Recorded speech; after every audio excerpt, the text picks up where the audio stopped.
Alright guys, major news for Arknights Endfield.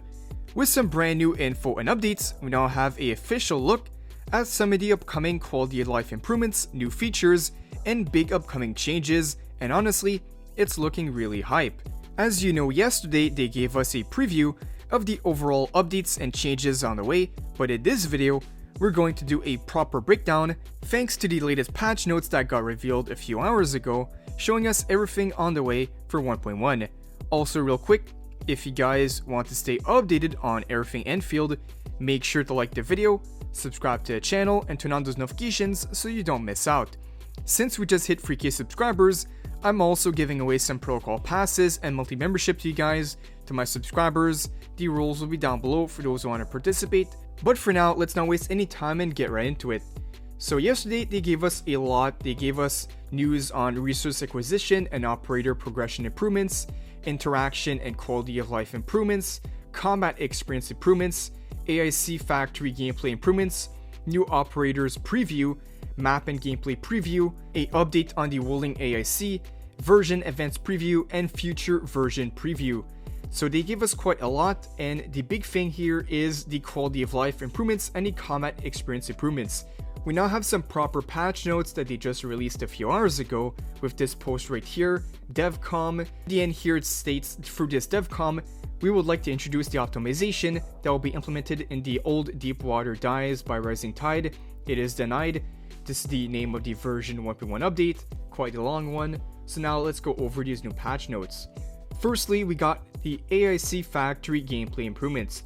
To provide a more flexible and convenient construction and usage experience, we have implemented several optimizations to the AIC factory. First one is the shared facility optimization. You can now directly remove shared facilities left by others from the map screen. At the same time, they also changed the UI styles for the shared ziplines and your own ziplines as well, so you know which ones are which, allowing you to quickly identify your own zipline route. Next up, we got zipline experience optimization. When mounted on a zipline facility before moving, a minimap will now be added to the top left corner. You can also click the minimap to open the full map, making it easier to orient yourself before you start ziplining. This is a really good change. Next up, power transmission experience optimization. Here it states the maximum distance for stretching cables have been extended. The connection range for relay towers have been increased from 90 meters to 100 meters, so a 10 meter difference, and they also did a 10 meter difference for the electric pylons from 40 to 50 meters. The maximum distance of power transmission remains the same, reducing interruptions caused by stretching cables to their limit. Additionally, power transmissions will now remain active during the story dialogue. Alright, next up we got optimizations to the top view mode experience. Extended the maximum visible range in top view mode, making it easier to monitor large-scale production lines. On PC, you can now bind the escape key to exit top view mode. PC now supports moving multiple selected facilities simultaneously by holding down the left mouse button. In controller mode, a move option has been added to the menu that appears after selecting a facility. You can now directly press and hold the corresponding button to move the selected facility. Construction no longer restricted by area. You can now construct facilities anywhere on the map using your materials without having to return to the core AIC area or sub-pack. They also made some extra improvements.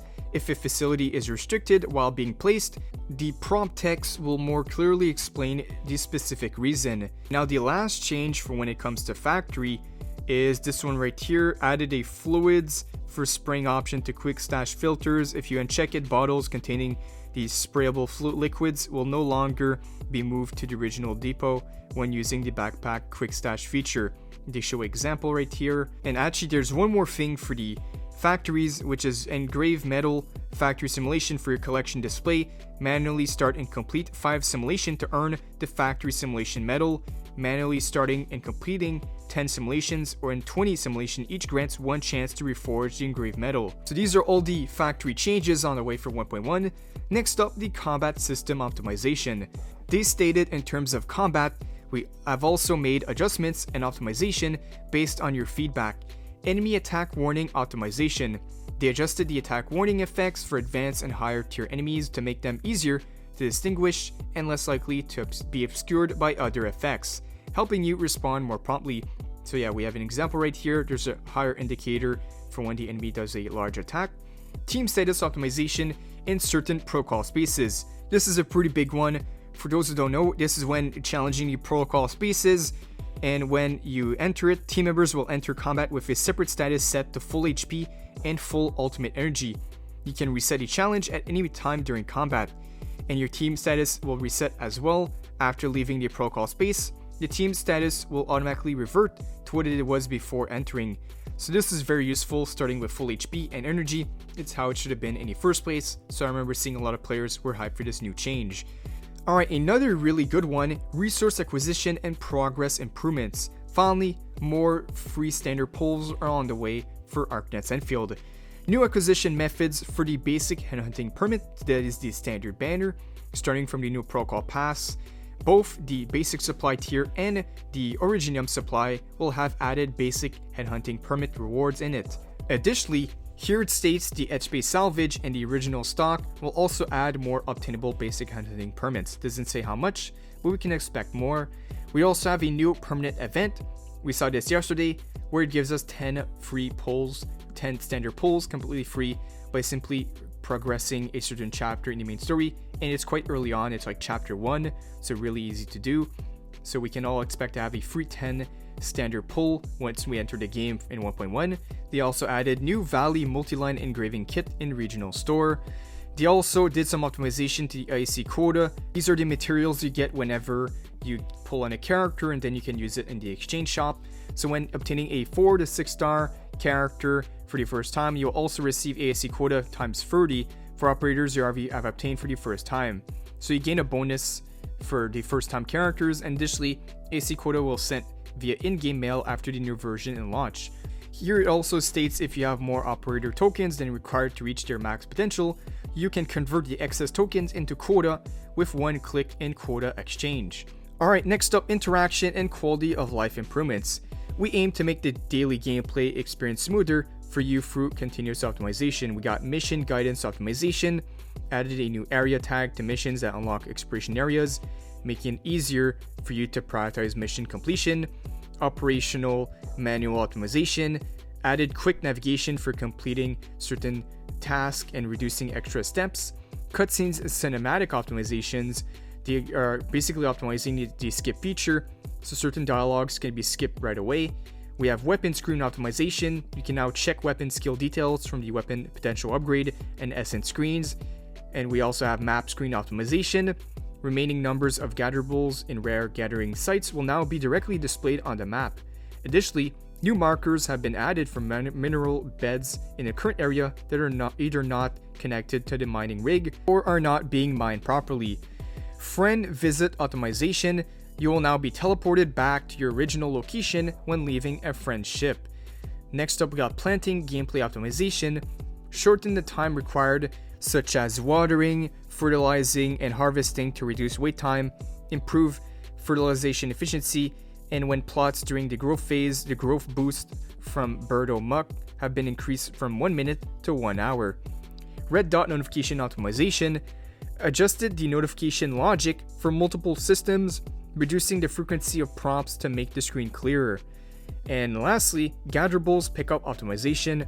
So rare gatherables are not picked up in time will be automatically sent to the mail cache for later retrieval. We have quite the amount of changes on the way and new features for 1.1.